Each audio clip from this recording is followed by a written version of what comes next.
તો અત્યારે વાગ્યા છે 10 માં 10 મિનિટની વાર છે ને અમારે આજે છે લેક્ચર 10 વાગે. હું ને રાહુલ મારી સાથે છે. ગીર સોમનાથથી પણ રેવન્યુ ક્લાર્ક જ છે, તો આજે લેક્ચર ભરવા જશું. પછી આગળ કેન્ટીનમાં આ છે વનિતાબેન, આ છે ભૂમિબેન, ઇરિગેશનમાં રેવન્યુ ક્લાર્ક છે અને પોતે પોલીસમાં હતા, એટલે આપણે પોલીસની તૈયારી વિદ્યાર્થીઓ માટે થઈને આપણે લાવશું આના માટે વિડીયો.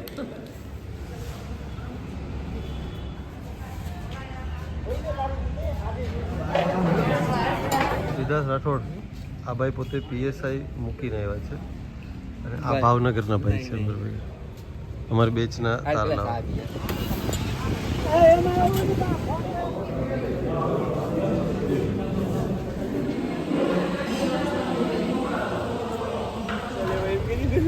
સેલ્ફી લઈ લે ભાઈ.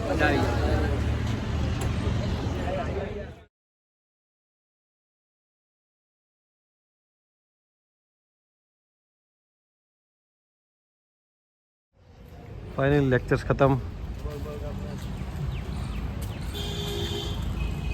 પોણા 5 લેક્ચર ખતમ થઈ ગયો છે અને અત્યારે વાગી છે 5, એટલે હવે હું વાંચવા બેસીશ. વાંચવા મારી પાસે છે કરંટ અફેર છે અને સાથે સાથે છે સાંસ્કૃતિક વારસો.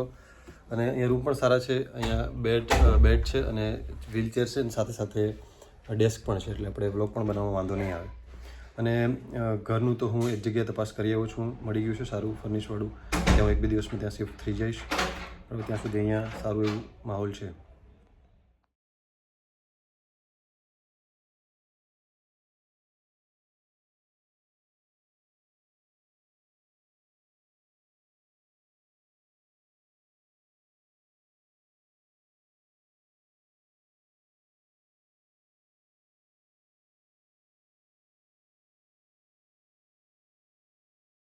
તો હું આપણી એપ્લિકેશનની જે ટેસ્ટ સિરીઝ છે એ આપીશ. સાંસ્કૃતિક વારસો હમણાં મેં કર્યો, તો સાંસ્કૃતિક વારસાનો જે ટોપિક છે એ આ શેડ્યુલમાંથી જોઈ લઈશ. આ શેડ્યુલની અંદરથી કે ક્યાં છે પણ અનલોક થઈ જશે.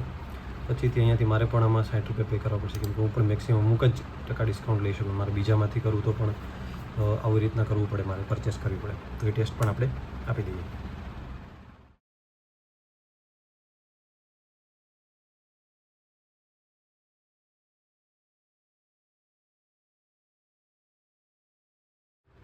તો ટેસ્ટ અપાઈ ગઈ છે, નીચેનું સોલ્યુશન પણ આપેલું છે.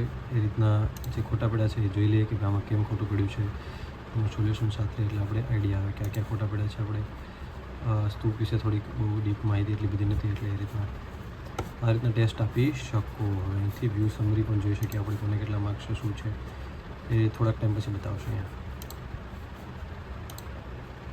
તો થોડીક વાર માટે હું ને રાહુલ બંને બહાર જાય છે અને કંઈક થોડુંક લેવાનું છે, કામ છે, તો પછી પાછા સાંજે વાંચીએ, મળીએ સાંજે.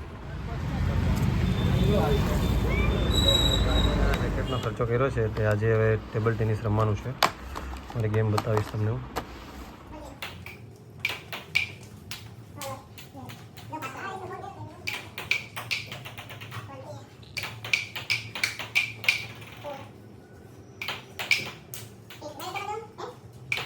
સમય થઈ ગયો છે અને આની અંદર ઉપર છે એ પ્રી સર્વિસના ક્લાસ ચાલુ છે અને આની અંદર જ નીચે છે એ સ્પીપા રાજકોટના ક્લાસ ચાલુ છે, જે UPSC GPSC માટે છે. અને અહીંયા આ કેન્ટીન છે, અહીંયા જમવાનું મળે, બપોરે સાંજે અને સવારનો નાસ્તો પણ મળે છે, સારું છે.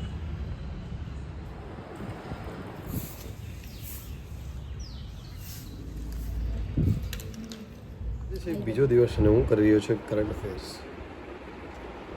હજી 9 વાગ્યા છે, 10 વાગ્યાનો લેક્ચર છે, કલાક બાકી છે. તો કલાક સુધી જે કરંટ અફેર થોડું ઘણું રેગ્યુલર કરવાનું હોય તે કરી લઈએ, કેમ કે હસમુખ પટેલ સાહેબ આવ્યા એટલે ઇન્ડિયા બીક્સ તો ભૂલી જ જવાનું, કેમ કે બેઠા પ્રશ્નો મને નથી લાગતું પૂછે, એટલે કરંટ અફેર સરખુથી કરીને જાઉં છું.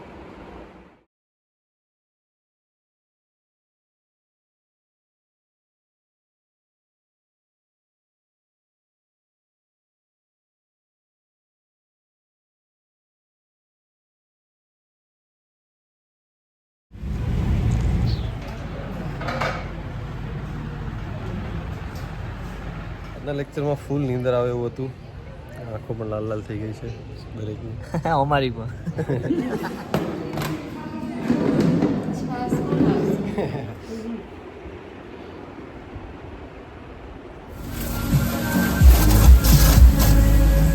તો આજના બધા લેક્ચર પતી ગયા છે અને આવતીકાલે છે રજા, એટલે આવતીકાલનો મેક્સિમમ ઉપયોગ કરવો પડશે, કેમ કે જે પણ જોબ કરતા હોય અથવા તો સ્ટડી સાથે પ્રિપેરેશન કરતા હોય એને રજાનો મેક્સિમમ બેનિફિટ ઉપાડવો પડે તો જ થાય, કેમ કે આખો દિવસ તમને 8 કલાક 9 કલાક મળતું હોય છે. રેગ્યુલર તો તમને 4 5 6 કલાક જેવું મળતું હોય છે. તો હું એ જ કરીશ, કાલે આખો દિવસ જો થોડીક વાંચીશ, પછી વાંચવામાં કંટાળો, થોડીક વાર વિડીયો જોઈશ રિલેટેડ, તો એવી રીતના તમે કરી શકો. બાકી એવું નહીં કે સતત વાંચવાથી ઘણાને કંટાળો પણ આવતો હોય, ત્યારે એ સબ્જેક્ટ રિલેટેડ થોડા વિડીયો જોયો, જેમ કે ઇકોનોમિક્સ છે, બરાબર, પોલિટી છે કે જિયોગ્રાફી છે. તો તમને એવા તકલીફ થતી હોય તો એવું કરવાનું કે જ્યારે વાંચવાની ઈચ્છા થતી હોય, બધા આવતી હોય ત્યારે વાંચવાનું. બાકી નવરા ટાઈમમાં વિડીયો રાખવાના જ કે ભાઈ આ ટોપિક અમુક બાકી હોય તો એ ધીરે ધીરે કટકે પૂરું કરવાનું. જેમ કે ઇકોનોમિક્સમાં મારે 20 જેવા લેક્ચર પૈતા છે તો બીજા બાકી છે, તો હું એવું કરીશ કે વચ્ચે રોજ એક લેક્ચર કેવી રીતના કરી અને ખતમ કરી દઈશ, બરાબર. અને બાકી કંઈ પણ તમને તૈયારી બાબતે તકલીફ હોય, કોઈ પણ ક્લાસ 3 જીપીએસસી, બરાબર, જે મેં પાસ કરેલી છે ત્યાં સુધીની વાત કરું તો એમાં તમે મારું સજેશન લઈ શકો છો, મને કોમેન્ટ બોક્સમાં કહી શકો છો. ઓકે છે, કંઈ પણ ક્વેરી હોય તો હું જરૂરથી જવાબ આપીશ, બરાબર છે. ચલો તો મળીએ, નેક્સ્ટ બ્લોગ પણ બનાવતો રહીશ અહીંયા પણ, બરાબર, કઈ રીતના હું શું વાંચીશ, કઈ રીતના સબ્જેક્ટને ટેકલ કરીશ, ટેસ્ટ સિરીઝ આપવાની, કઈ રીતના બધું હું લાવતો રહીશ. તો ત્યાં સુધી ઓલ ધ બેસ્ટ, ટાટા.